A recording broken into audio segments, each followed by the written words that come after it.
talk about all the books that I read in May, and this wrap-up is coming a little late because May was just crazy, busy, and stressful, and then at the end of May I got sick, so I'm only just recovering now. But here we go. To start the wrap-up, I'm going to talk about Children of Blood and Bone by Tomi Adeyemi, which is a book that I loved. It's set in this world where magic has been cut off and is killed by this very vengeful king, and those people who would have formerly been magic users before magic was cut off, they are people that are oppressed by a still very fearful king. Zelly, our main character, was just a baby the day that magic was cut off, and this is also the same day that she saw her magically powerful mother being killed by the king's soldiers. And so it is 11 years later, and Zelly has one last chance to bring magic back because this artifact is found. This magic artifact is a key that starts this quest where Zelly has to try to bring magic back before the monarchy strikes a final blow that will actually just do away with magic for good. And the best part of this book, definitely the characters. We have the headstrong Zelly, we also have her protective older brother Zane, and we also have this other sibling pair, Mari and Anon, and they are the children of the king. So these two siblings sets, their paths cross when Zelly and Zane go to the capital for training purposes, and in the capital, Mari flees from the palace and her royal life in the wake of her father's latest cruelty. And so Zelly and Amari cross paths in the capital. They flee, and Anon, who is heir to the throne, he is sent to capture Amari and Zelly too, actually. And Anon, he's the most complicated and conflicted of the characters, and that conflict that's in him is so interesting to read about. They have this just fascinating crossing of their lives and what kind of happens in this narrative. The writing itself is a bit on the lyrical side, so not my favorite, but a lot of people really enjoy that aspect. And the weakest part of this book is the plotting and pacing, in that it felt like a very long book. It was too long. If it was tightened up, edited down, I think that would have really helped, because the first half took me so long to get through, but once I was invested in these characters, like, I just couldn't stop. So overall, despite feeling just way too long for the narrative that actually happens, I really enjoyed reading about these awesome and diverse characters that shone and made the book a really excellent read. Another book whose strength lies in its characters is God's Monsters and the Lucky Peach by Kelly Robson. And in this novella, we have a world that is trying to recover from ecological disaster, and our main character, Min, she's part of this first generation people who move back onto Earth's surface. They are trying to recover from what has been done to the surface of the planet, and they're trying to make it livable. And Min, she's an older woman, she's highly intelligent, she works on restoring river ecosystems, and part of her personality, she's endearingly grumpy and stubborn, and I just love this aspect of her. So she works on restoring Earth's habitat, which is not one of the favored investments, and funding for her kind of work has really tapered off because of the advent of time travel technology. This is the kind of project that is favored over the long-term investment of restoring Earth's habitat. But then a grant comes up that is related to both time travel and river ecosystems, and this is to go back and study the Tigris and Euphrates rivers in ancient Mesopotamia. So Min and her team, they work on a bid for this. And the most prominent member of Min's team, or at least the most prominent within for story reasons, is Kiki. And Kiki is in the generation that follows after Min's. In comparison to Min, who's very old and grumpy, Kiki is practically young and chipper. She's just a chirpy, bubbly young thing. But interestingly enough, there is a lot more to Kiki than Min initially sees. So these two women, they're very different people. They're in different ages, they have different personalities, they're in different stages of their career, and the best part about this novel is really the relationship between these very different women. So the only thing that I could have this book could have benefited from was really just a longer format. It's novella length, and I felt like there was a lot more that I wanted from this particular storyline, which I think could have benefited from just more pages and more description between the characters and the situation that happens in the second half of the book. But overall, I really love this little book. In May, I also read a Star Wars novel. It was Ahsoka by E.K. Johnston, and this book was outside of my knowledge of the Star Wars universe, because Ahsoka, she's primarily known from the Clone Wars, and I didn't watch Clone Wars, but I thought I'd see how the book went even without this prior knowledge. So in this book, Ahsoka is in her timeline where she has left the Jedi Order, but she hasn't yet joined the Rebels. And Palpatine set himself as Emperor, and he's been Emperor for about a year. And with Palpatine around and in charge, just being Force sensitive is a death sentence, so Ahsoka is in hiding. However, with the growing Imperial presence on her planet, she's got to bounce and find a new place to hide, so she goes to this remote moon that has a small farming community, and she continues her quiet life there. But then, this little moon comes to the attention of the Empire as a new agricultural asset, and Ahsoka must kind of balance her need to hide, but also her desire to thwart the Empire, and also her kind of investment in the actual community there and what to do them, and the Empire coming. It's a whole thing, and Ahsoka's this like really fascinating character. It was a pretty enjoyable book. Like, I mostly enjoyed it. It's a fun book. But there were two things that made it so that I didn't really enjoy it as much personally. This book is told for a younger audience. I would say like early young adult. Also, I definitely felt like I was missing a lot. I think prior knowledge of Clone Wars is needed, because I felt like nothing was really done to catch me up on Ahsoka's background. So if you enjoyed the Clone Wars, I bet you'll really love this book. Another book that I read in May is Torn by Rowenna Miller, and it's very difficult to talk about this book because I am kind of conflicted about whether I liked it, how much I liked it. Like, I ended up vibing with the book while I was reading it. I was stressed out. It's a pretty fluff book, but then reflecting after the fact, maybe I have like a less positive review of it. So let's kind of dive into this book first. So our main character is a seamstress named Sophie, because of course she's named Sophie because this seems to be a type now. And Sophie is unique in that she can stitch magic charms into clothing.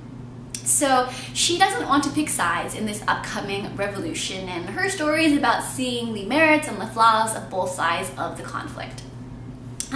This is a bit of an issue because she really is like a status quo kind of girl. Like, it's great that she sees the merits and flaws of both sides in a conflict, but it's also kind of annoying that she displays a selfishness because the status quo works for her. She's got a very strong like, don't rock the boat vibe, just trying to send that out to both sides, like, things are okay from my point of view, let's all just kind of make it work anyway, even if things aren't super great. So Sophie has built like this life for herself where even though she and her brother were in poverty, through her hard work and very diligent status quo, and she's able to open up the dress shop. And she needs the commissions of the well-to-do and the nobles in order to keep her and her brother out of poverty. Whereas her brother is more interested in revolution than making things work. He is one of the leaders in a growing anti-monarchy movement. I'm definitely all for down with the monarchy, though this brother is definitely way too idealistic. And so Sophie's really torn as the violence grows, like between the side of her brother and where she comes from, her background, and then the life she's trying to build for herself, where she's dependent on the business of the nobles.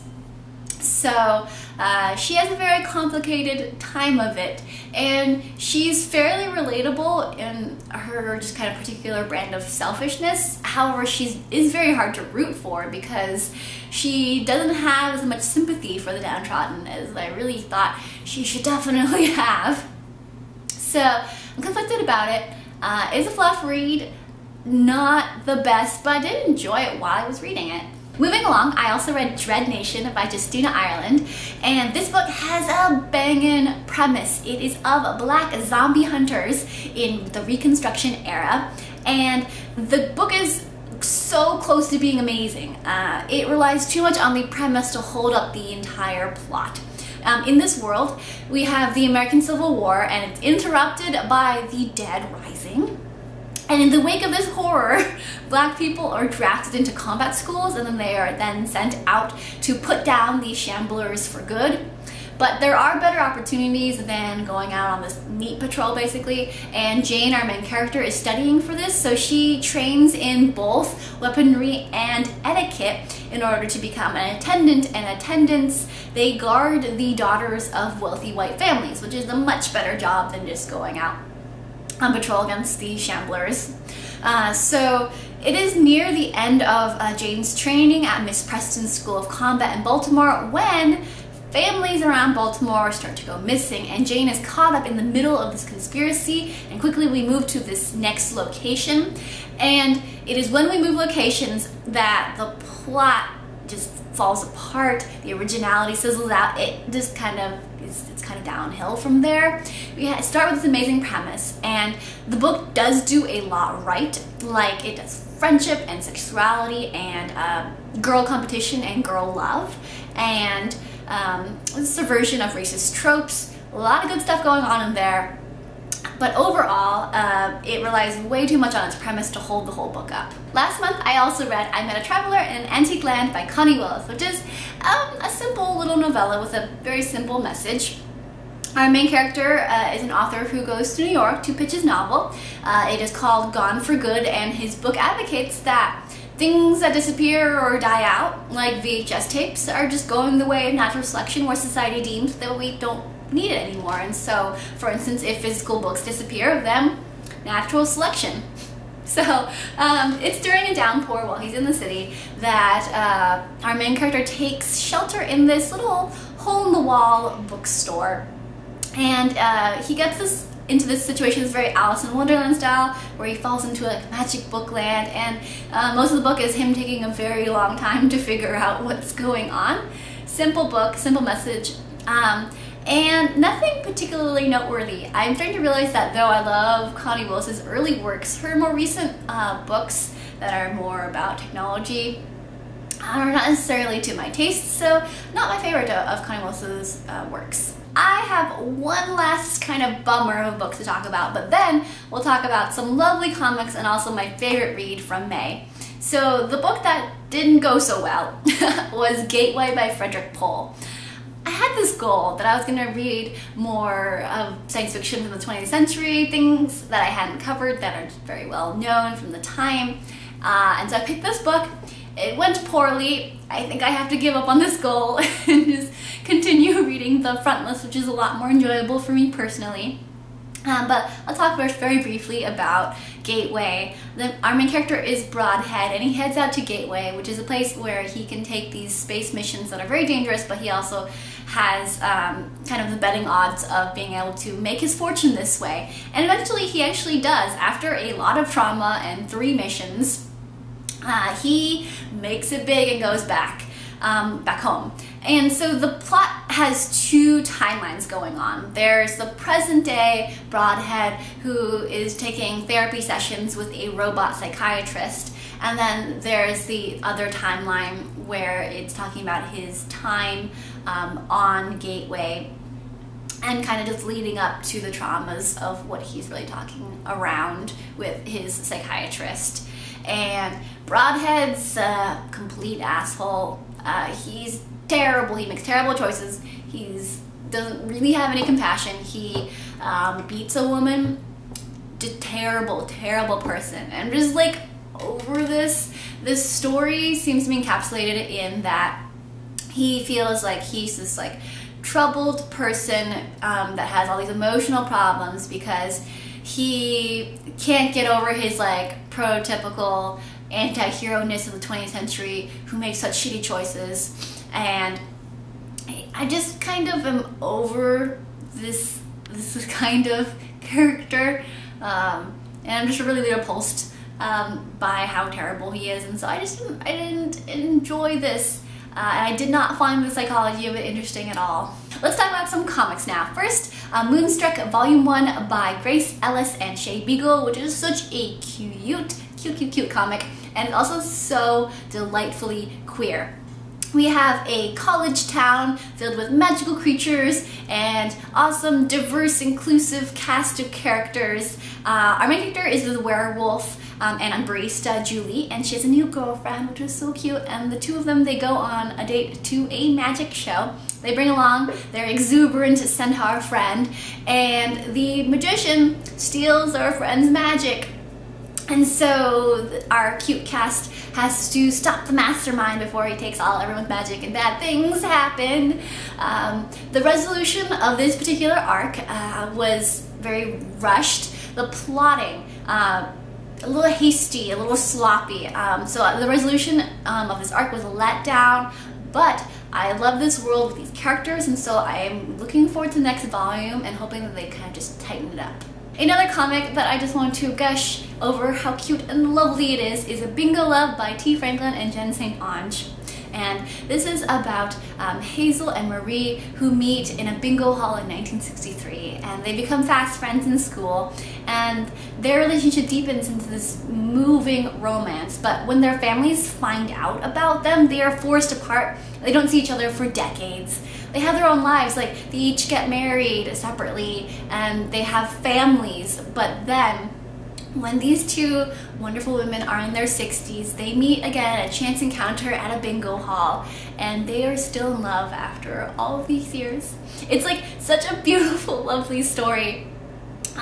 My only criticism would be that the writing, and particularly the dialogue, is stilted. People just don't talk like that, and so the writing wasn't great. Like, this story has such a huge heart that I just really adore it. I just want to briefly mention that I read A Day in the Life of Marlon Bundo by Twiss and E.J. Keller.